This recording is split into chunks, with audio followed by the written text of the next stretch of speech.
Hi, everybody. Welcome to Tea Time with Amy and Bev. Welcome, Welcome. welcome, welcome. Do you Had a have your AI? conversation. Huh? Do you have the AI companion on? I do, I think. Yeah, it's on. Okay, sorry, it didn't show as it was going. So We do that so I have the notes. So when I go back and create the post, then I have the information. So thanks. Um, I recently had a conversation with a massage therapist, and one of her she's practiced massage uh in another state and recently moved here, and we were having a conversation, and um she's working on her confidence. But one of the things she said was, i'm I'm scared of giving people my negative energy. I was like, oh girl. so, so if you gave me a massage, you'd be scared to give me your negative energy. And she's like, yes. And I said, okay, well, first of all, it's your responsibility, but not your responsibility. So the responsibility really lies on me to maintain my energy. So majority of the population isn't aware of that. Majority of the population is just open willy-nilly, and everybody's absorbing each other's energy. And so, yes, is it possible that yes, you can? And I explained to her my experience when I first started doing energy work and absorbing the sensations that people were experiencing in their own body with pain. And I said, so there's a difference between absorbing energy and observing energy. And I had to learn those two things. I said, but absorbing energy is I'm not maintaining my energy and I'm just open to it. So I said, and the flip side of that is you absorbing other people's energy as the massage therapist and learning to maintain your energy. So it's kind of like a barrier between the two of you. He said, and on the other side of that though is in doing energy work. So energy work as far as what I do is like Reiki and even massage therapy. He said you can utilize that information. So if you are feeling the energy of other of your clients, then you can use that energy or the messages that you're receiving in your body as guidance as to how to work on your client. So it was an interesting conversation. And of course, I told her I'm a Reiki master and I can teach her about all that and be Reiki certified, and it would help her in the space of being a massage therapist. But I also noticed that, so one, I asked her what do you learn in massage school when you went to school about energy? And she's like, well, they just told us to, before we step into to touch somebody, just take a deep breath and then put our hands on them and just um, take a breath and then start the massage. And I was like, so you really you don't learn about energy in massage school? And she said no. So I know you, Bev, you're a massage therapist. So speaking to people who do energy work and or massage, from your perspective and what you've learned, what could you share as far as that goes? just like as far as being grounded before you put your hands on to someone else, honestly. And it's just kind of like for me, going through massage school, I have changed so much, and it's been, I don't know, 12, 15 years. I don't even know how many years now. But I felt the same way when you talked about her. That's how it felt like for me in the beginning too. And when I was going through massage school, we did do a lot of modalities that could be construed as more energy stuff. Because I feel like cranial sacral, reflexology, a lot of that kind of goes that direction. But did we sit and really talk about the energy? No. And then how we didn't sit and talk about how empathic we can be, and we can go in and pick up all that stuff like you were just saying. We don't have to absorb it. But when you, but it, so it's like a learning journey for her to go on to kind of figure out what works best for her. But for a lot of the stuff, it is taking that breath. It is making sure that you're grounded. From the perspective I'm at right now, it's not even clearing your energy when the person leaves. I've had different ways of clearing energy. I've had one instructor tell me to, you go into their bathroom or into a sink or whatever, and you bring the water all the way up your hands and you're washing it all the way down your hands. You're not keeping it. I had another one teach us, it was called a Karuna break, where you kind of cut the energy. And for me, it's like I always leave a massage now. I always leave a massage and like your energy stays with you and my energy stays with me, period. So then, because I was bringing that home. I was bringing that energy home to everybody else. And so she's talking about feeling, worried about bringing her negative energy. Well, we can look at that as far as an alignment goes as well. It's like, why are these certain people coming into your experience right now? Because it's for us to learn and grow while we're having hands on that person. And it's also learning to not take on all that other stuff. Because I've done it to the point where I could not even doing the massage. I could look at someone from across the gas station. Someone has a dirty look on their face, and then felt horrible sick after that. My stomach hurt so bad that I just went home and that was it. And so I know that I was picking up on other people's stuff, but recognizing we don't have to do that. Our early training was to tune into all the environment around us so we can keep ourselves safe, right?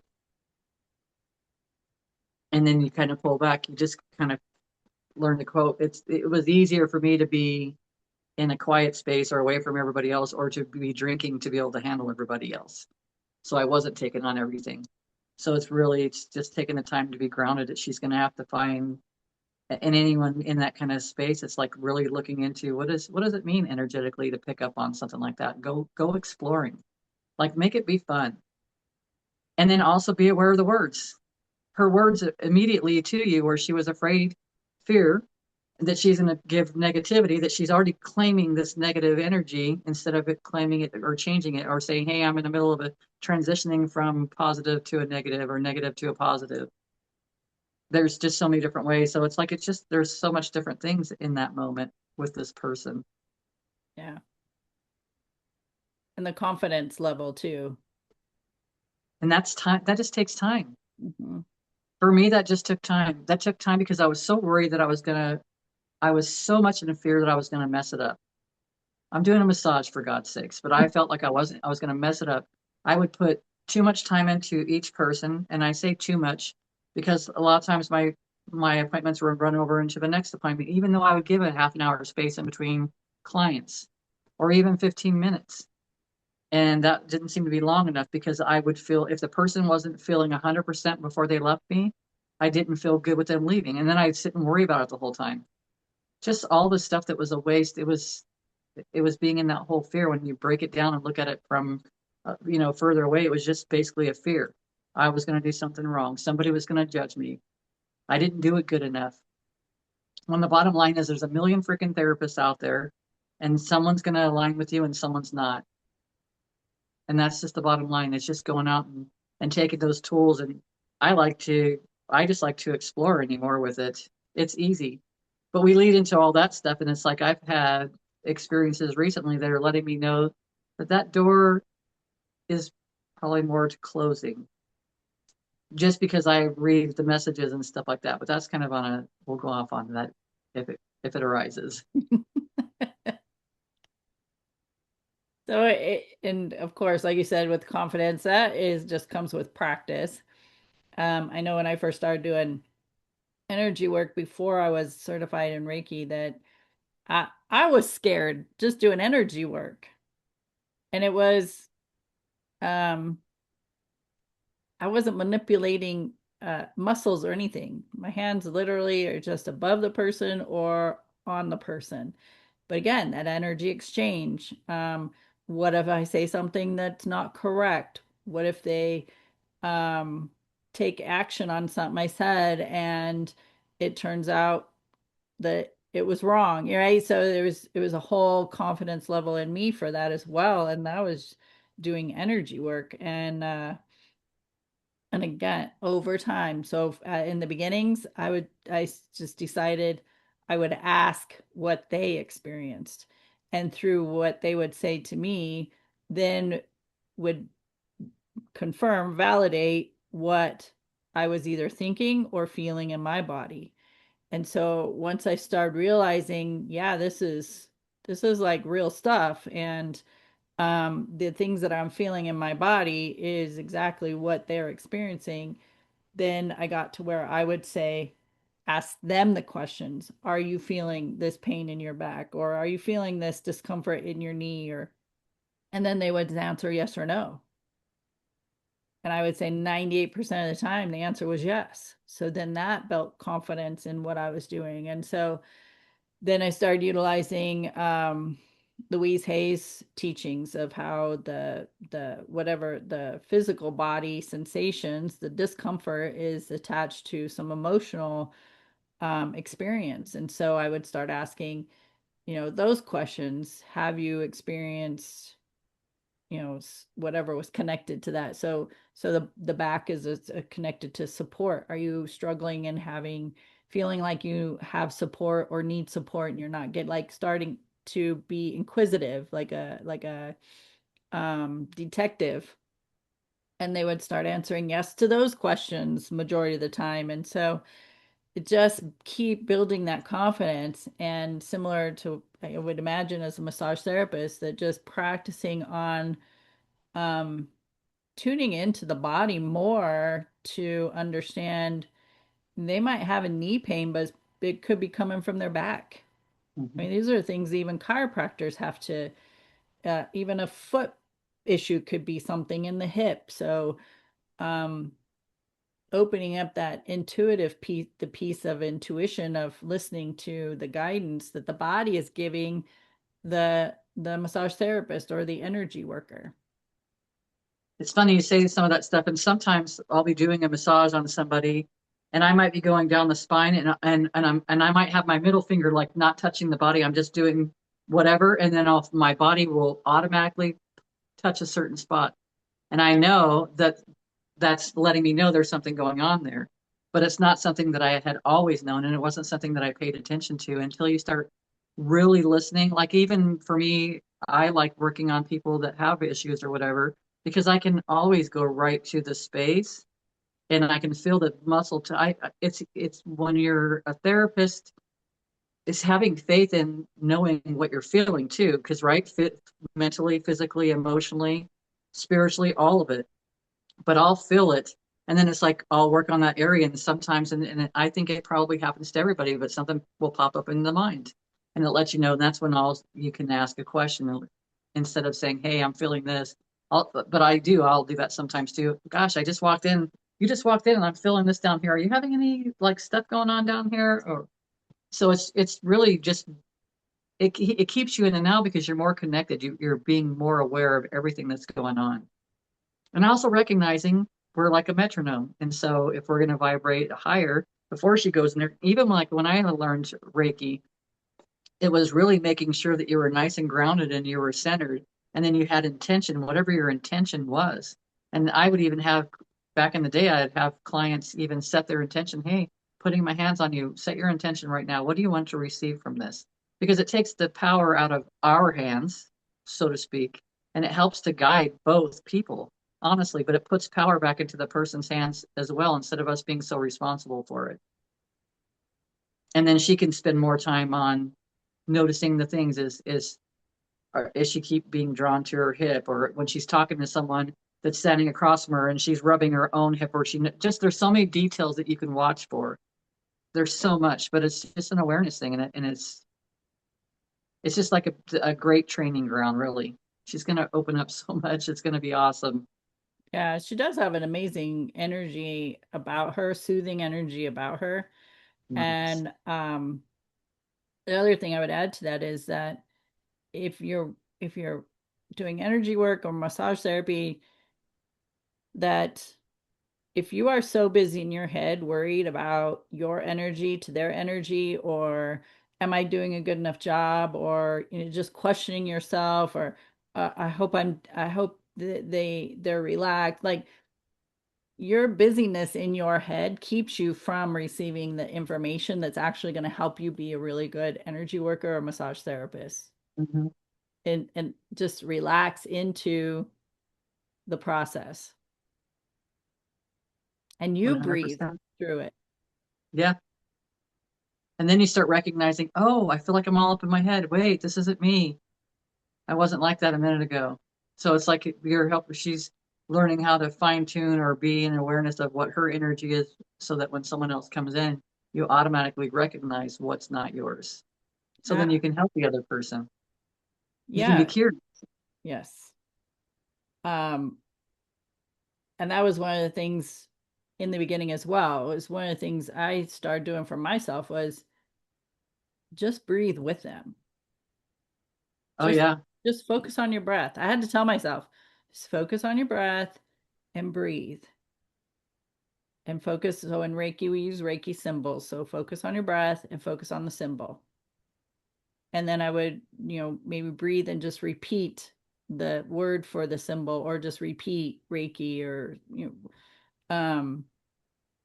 and that helped me be even more present. Maybe it's breathe and just focus on the pressure, or breathe and focus on the texture of the skin, or breathe and just focus on how your hands feel um, as it's massaging, but giving yourself a focal point so that your head is not willy-nilly thinking about all the things that you think you're doing wrong or what you need to do when you get done with that massage, right? Because we do Yeah. that too. And it's and probably not even in that space the whole time. So it's giving more energy to, hey, I noticed that that kind of all shut off when I was working on this person because you're in the now right now. You're in that breath. And it's an awesome thing because breath is so huge, right? If we were in a group, we would probably have a group of people taking a deep breath at the same time and releasing it at the same time because we all kind of connect with each other that way. And so she could always start out every single massage that way, just have the person breathe with her, and then you're now into an alignment, and it's more of into a peace for both people. It's taking both people into that alignment instead of that, feeling the resistance or feeling cut off from our connection, our alignment Yeah, to source. very cool. Well, and every massage therapist is different. And even Oh yeah. chiropractors are different. I've had both massage therapists and chiropractors who do the exact same thing every single time. And I'm just after a few times thinking, especially for chiropractor, I'm like, I have other bones in my body, or why are we just doing the same routine crack? Yeah. And then I thought about that for a massage therapist too. This was years ago. I was like, why would a massage therapist have the same routine massage? The only thing I came up with, correct me if I'm wrong, the only thing I came up with was timing. When they have the same routine, they know how long it takes them, and they'll be able to get done in the time frame that they've allotted. And some people like that structure. There's Russian massage that is very timed. Like you spend a certain amount of minutes on each limb or each part of the body. And it's very structured like that, which is not me because I'm more of I like to go with the flow of it. And because the body tells you what it needs. And you can listen to what the client says. You had mentioned before about these, we call them phantom pains around here. My heel has been killing me for my right heel, right, for a while. And it comes and goes. It's my low back. It was my low back. So it's like, and then it's like we look at the Louise Hayes or we look at our in the Seagal book or any of the other things and find that it's not being supported, not feeling supported. And it's like for me, it was for me not supporting myself. So it's recognizing all these things. It's just an awesome thing. And I've also realized it's not, I am not the God over each person. Each person has their own internal guidance, their own experiences, and they can come into my space and I can help them, but I can only help them to the point that they allow that help to come in too. So it's that goes back with the confidence thing. That doesn't have anything to do with me. I'll certainly try to help someone feel better, but I also know if they're not feeling better by the time I'm done, I'm also paying attention to the words they're using. I'm paying attention to the energy space they're in right now because then that goes back to the same thing. That might be me like, hey, maybe you should go get a notebook and a piece of paper and start writing down, like sit and feel that pain and then start writing down whatever comes into your mind. Like there's other ways of us handing out more tools.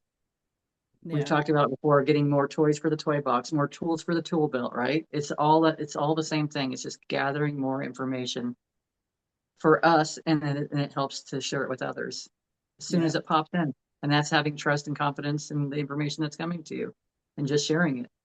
And Yeah. if it's wrong, or if you said something that they don't seem to align with, because maybe your words didn't match with what their definitions align with, it's okay. It's okay. I heard recently, we talk about confidence and stuff. Suzanne Geisman said that she had done this reading on this person, and the whole time it was all, yeah, yeah, yeah. And because she does um, readings, she's very connected. And she gets done, and the guy says, all that was wrong because I said yes just to basically checking you out. And she said it was really hard for her to say that, to tell us this stuff. It was really hard for her to deal with that because, she kept getting all these yeses, but it stopped her to make her pay attention to start asking a little bit more questions and recognize how we're tuned in or if we're not tuned in or not. So it's like it's all of us have these experiences and they're going to make us really question things probably to the core. But I think that's awesome because we're also dealing with other people's energies. Well, and it teaches you to listen and notice the different energies. Notice what's yours and what's not yours, and that's why I mentioned the take your own inventory mentally, physically, spiritually, and emotionally, so that um if you feel like, you step into your client's energy and then all of a sudden you feel something in your body and you're just like, hold on, I was fine just a second ago until I start touching them. Mhm. And then for the validation is, oh, are you feeling discomfort in your elbow or whatever? And they say yes. Immediately, well, after I got used to or got more confident in knowing that I was feeling their physical sensations, I would use it as a tool to guide me into where to work on the body and immediately tell my guides and angels, this is not mine and you can take it now. I don't want it. I don't want to keep it. It's just like you were saying earlier. You can Yeah. keep your energy and I'm taking my energy with me. Um, so yes, you can lean on your spiritual guidance. So again, God, divine source, angels, guides, deceased loved ones, whoever that is for you, and let them know, or even your internal spirit, this sensation is not mine. Please release it now. And it's a to me, it's an internal request. I don't need to say it out loud because my clients don't need, excuse me, don't need to know I'm having these conversations and distract them because now that's probably going to open up some other conversation while you're trying to do energy work. Um, so yeah, just say, this isn't mine. So take it out of my body, please. Yeah. And I notice a lot of times when you just say the things out loud to the other person about whatever you're noticing, it just goes away. For me, I mean, that's what I've Yeah. noticed is that the pain and stuff goes away. And if I don't say anything, that's like it kind of lingers with me a little bit Yeah. longer, and then I could definitely say that. But yeah, I've recognized that that's actually happened a few times. And you can ask for the guidance to maneuver around that area too. Like you don't have to have all the solutions. You can ask for, okay, what would be the best way to massage this area? Or what would be um maybe what's an affirmation I could internally repeat as I'm sending energy to that space. Yeah. So we can ask our divine guidance as to how to move through this um session or experience, sensation. Sometimes I'll even say it either to my higher self or to the Council of Light. Okay, we're going in. I don't know what this person needs, or what's the best, Right, what's for the greatest good for this person, for both. I mean, for everybody involved. So, and then just letting it be whatever it is, and then not questioning it because it's out of my hands. right. Because I'm not claiming that I'm the only one doing the massage. I've got help. So if the help didn't do the job right, Hey, no. I've done similar. Help guide me through this energy session, a Reiki Yeah, session. yeah. And I want to go back to what you were saying about their words because um as we've about many of times that even though people are wanting the relief from the discomforts and they're trying all, modalities that they can think of, that when you listen to what they are saying, what their actual words are, and the energy behind those words, you will know if they are being authentic about their healing. Because what their words and their energy is saying are two different things a lot of times. Yeah. And if they're continuously just spewing out, saying things in a negative way, then you know they're not interested in doing the work. And it's not personal. It's not No. personal. It's just where they're at. And it's much easier to blame somebody else for their discomfort than it is for them to take responsibility for their healing. Yeah. So don't take it personal. It's just where they are with themselves at the moment. You can plant seeds for um, positive outcomes or different path. Um, Plant seeds. It doesn't mean they're going to do it. Doesn't mean they want to do it. And sometimes they do, and they'll come back and they're wanting more information. So it's dependent upon each client. It really is. And it is listening. It's listening on all levels. It really is. I've had people, come in for one thing and then they say, "Oh, well, yeah, I've got that too. Oh, we can work on that. Oh no, that's been like that forever. So they claimed it. They bring it their, Right, it's their story. And it's like, it's not for me to rewrite their story. It's for me to write my story. right. And some people just want to stay in their suffering. They want the Yeah. relief in the moment. They want the magic pill in the moment, hoping that it's going to cure all, but they really want to stay in their suffering. So, Yeah. And then when that happens, also asking yourself, how come this person's in my space right now? What am I to learn from this? What is exactly. my understanding? Or maybe it's just some people like to call them tests to see where you're at right now with this stuff. Yeah.